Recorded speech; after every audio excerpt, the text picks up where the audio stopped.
K9의 수출은 포방부의 자랑이요, 육군의 자존심이며 역사의 한 페이지에 새겨진 긍지입니다.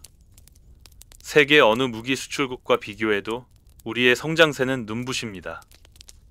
모두가 그렇듯 기쁘고 놀라고 즐겁지만 어머니가 어릴 적 늘 하시던 말씀이 떠오릅니다. 자발스럽게 그러지 말고 좀... 네, 침착합시다. 실적 뒤에는 반드시 원인과 과제가 있고 우리는 이 기회를 놓쳐서는 안 됩니다. 1313문의 수출 실적이 알려주는 K9의 미래. 이제 생각의 의자에 앉아 차분히 하나씩 짚어보겠습니다. 국가는 현명한 지도자보다 무능한 지도자를 더 오래 참지 못한다라는 조지 워싱턴의 말처럼 러시아 우크라이나 전쟁의 장기화는 우크라이나의 무력함, 유럽 방위체계의 허점과 나토의 느린 대응을 드러냈습니다.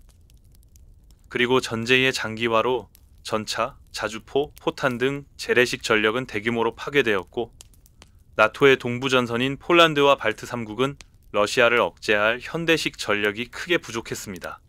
그래서 부족한 전력을 미국과 독일, 프랑스 등 몇몇 국가에 과도하게 의존할 수밖에 없는 상황이 되었습니다. 때문에 나토는 2022년 전략 개념에서 러시아를 가장 중대한 위협으로 규정하며 동부전선을 대규모 강화하기로 결정. 빠른 납기, 대량 생산 체계를 필요로 했으나 EU 내부 방산 업체들은 냉전 이후 생산 능력을 축소하였기 때문에 대량 생산이 불가능한 상황이었습니다. 이 공백을 메우기 위해 나토는 즉시 전력화가 가능한 외부 파트너를 찾았고 전 세계에서 나토의 요구를 보충해 줄 수 있는 나라는 대한민국이 유일했습니다. 그리고 빠르게 전장에 도입된 K방산은 유럽 방위체계의 구멍을 메우는 게임 체인저가 되었습니다. 한편 전 세계의 지탄과 비난을 받는 이스라엘의 팔레스타인 공격으로 중동 지역 전체의 군사 긴장감을 갈수록 높아졌고 즉시 전력화 가능한 무기에 대한 수요를 촉발했습니다. 아시아에서도 중국의 군사적 팽창과 대만 무력 충돌 가능성이 부각되자 중국과 국경을 맞댄 국가들도 불안을 대비한 군사력 증강에 나섰습니다. 일부 국가들은 중국이나 러시아 장비에 의존하던 무기 도입에 공급 다변화를 추진했으며 이 과정에서 한국산 K9 자주포는 신뢰할 수 있는 대안으로 부상했습니다. 결과적으로 유럽, 중동, 아시아 지역의 군사적 긴장감이 높아질수록 K방산의 관심을 전례 없이 끌어올렸습니다. 그 관심은 숫자로도 분명히 드러납니다. 유럽 대륙은 폴란드 363문, 티르키예 T155, 281문, 핀란드 96문, 노르웨이 52문, 루마니아 K9A1 54문과 K10 36대, 그 외 대륙은 이집트 216문에 K10 보급 차량 39대, 호주는 K9 30문과 K10 15대, 인도 바지라티 200문, 최근 베트남 20문을 도입했습니다. 이들 합계를 더하면 K9 계열 합산 1313문이며 여기에 K10 탄약 보급 차량 90대와 K11 지휘 사격 통제 차량 51대까지 포함하면 그 수치는 더 늘어납니다. 그리고 말레이시아, 인도네시아, 사우디아라비아, 카타르, 체코, 헝가리 등 차기 도입을 검토하는 예비 후보군까지 합치면 지금까지의 성과는 단순한 시작일 뿐입니다. 즉, 세계 유일한 휴전국으로서의 우리의 대응들은 지금의 세계적인 수요에 정확하게 부합하는 최적의 선택지가 되었습니다. 그렇다면 K9의 진짜 강점은 무엇일까요? 기술 사양은 이미 널리 알려져 있으니 저는 그 배경을 살펴보겠습니다. 첫째, 한국은 전 세계에서 유일한 장기 휴전국이라는 특수성을 갖고 있습니다. 휴전국으로서 불안한 평화를 유지해온 현실은 국방을 실전 중심으로 설계하게 했고 GDP 대비 약 2.6에서 2.8% 수준의 안정적인 방위비 투입은 지속적인 기술 개발과 성능 개량을 가능하게 했습니다. 이를 통해 어떤 전장에서도 믿을 수 있는 화력을 지원했으며 재원 성능보다 우수한 기량으로 신뢰성과 우수성을 입증했습니다. 둘째, 전 세계의 1차 산업부터 4차 산업까지 갖춘 국가는 많지 않습니다. 한국의 제조 생태계는 좁은 영토 안에 중공업, 전자, 소재, 부품이 밀집해 있어 설계 시제품 검증의 주기가 짧고 대량 생산과 긴급 정비 대응이 용이합니다. 이 역량을 IT 기술을 포함한 뛰어난 소부장 기술이 뒷받침합니다. 한국의 제조 역량과 첨단 기술의 결합은 K9을 단순한 화력 장비가 아닌 네트워크 전투 체계로 진화시켰습니다. 요약하면 K9의 경쟁력은 장비 자체가 아니라 국가 역량의 집약체였기 때문입니다. K9과 K방산의 흥행의 이유가 있었으니 보완해야 할 문제점에 대해서도 알아보겠습니다. 현대전장은 드론과 정밀 타격, 전자전이 결합되어 지상군 기갑부대 포병을 직접 겨냥합니다. 감시용 드론은 저비용으로 지상군을 정찰 감시해 효과적인 공격을 가능케 하고 정밀 타격은 보급로까지 차단합니다. 따라서 현대 전장에서 포병에게 필요한 것은 기동성, 정확성, 내구성, 그리고 드론의 직접 공격에 대비한 근접 방어 체계와 소단위 작전이 가능한 첨단 지휘 통신 체계입니다. 예시를 통해 좀 더 쉽게 설명해 보겠습니다. 60km 떨어진 곳에 목표물이 있습니다. K9 소대는 사거리 연장탄 3발을 단 15초 내에 집중 발사합니다. 발사 직후 소대는 즉시 이동합니다. 방열 해제 후 진지 이동에 필요한 시간은 40초 만에 수행합니다. 평균 마하 1.2의 속도로 날라가 60km 밖 표적에 초탄이 도달하는 시간은 약 150초입니다. 이 의미는 다음과 같습니다. 발사와 이탈에 소요되는 시간이 초탄의 착탄 시간보다 짧을 수 있다는 점입니다.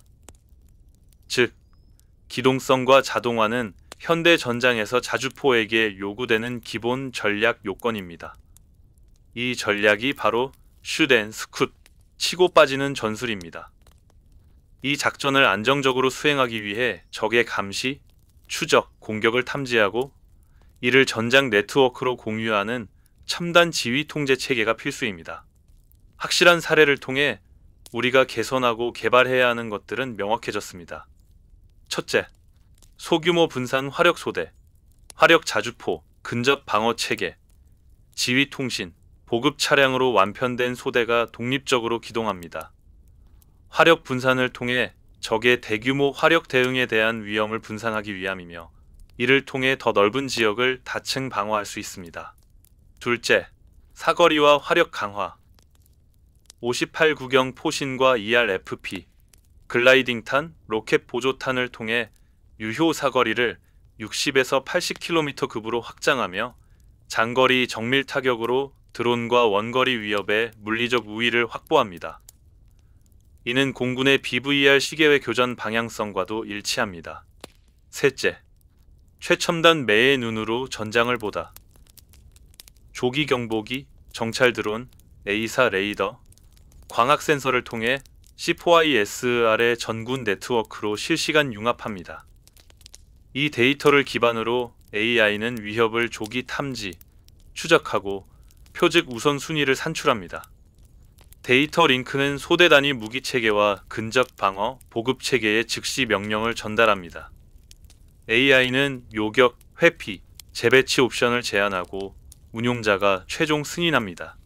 또한 전자전, 사이버 방어와 저서명 설계를 병행해야 합니다. 다중통신 경로와 강력한 암호화를 통해 통신 교란 및 재밍에 대응하고 통신 단절 시 자율 모드로 임무를 수행합니다. 저소음, 저열, 저신호 설계는 적의 탐지 확률을 낮춥니다. 마지막으로 창정비와 군수물자 보급의 구조적 혁신. 모듈화 차체로 현장 창정비를 가능하게 하고 원격 진단 및 예측 정비 AI로 정비 주기를 단축합니다. 이동식 보급창과 현지 조립, 정비 교육으로 전구적 분산 보급망을 구축합니다. 위 요구를 반영한 것이 현재 한화에서 개발 중인 차세대 자주포 K9A3입니다. K9A3는 일반적인 개량이나 업그레이드가 아닌 차세대 모델로 개발되고 있습니다. 무인 원격 운용으로 소대 단위의 분산 기동을 지원하고 자동 발사 시퀀스와 자율 이동으로 사격에서 이탈까지의 시간을 줄입니다. 위 기술들을 기반으로 무인 자주포를 최종 목표로 하고 있습니다. 참고로 사거리 60km면 서울시청에서 인천공항까지 거리가 사정권이고 80km면 거제도에서 대마도 전역이 사정권입니다.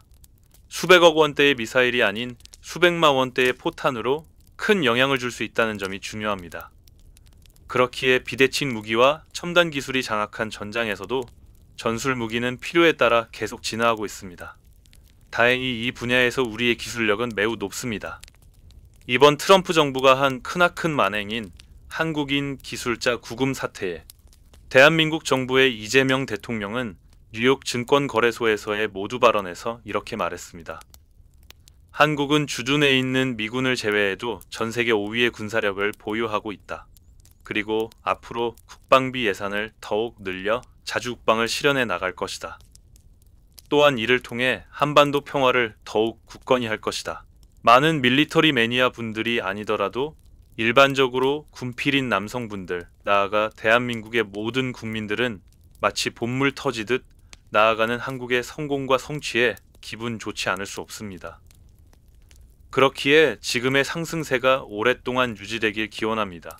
그래서 영상 말미에 늘 말하는 국민의 관심과 지지가 뒷받침되어야 한다고 생각합니다. 많이 응원하고 지지해 줍시다. 미래 세대를 위해서. 긴 영상 시청해 주셔서 감사합니다. 다음 영상은 호방부의 영원한 불꽃, 화력에 대한 갈망, 대한민국의 미사일에 대해 이야기해 보겠습니다. 여러분의 의견이 담긴 댓글은 좋은 영상으로 거듭날 수 있는 좋은 나침판이 됩니다. 다양한 사람들이 사는 세상, 갈등 없는 대화로 나아가고 싶습니다. 늘 감사드립니다.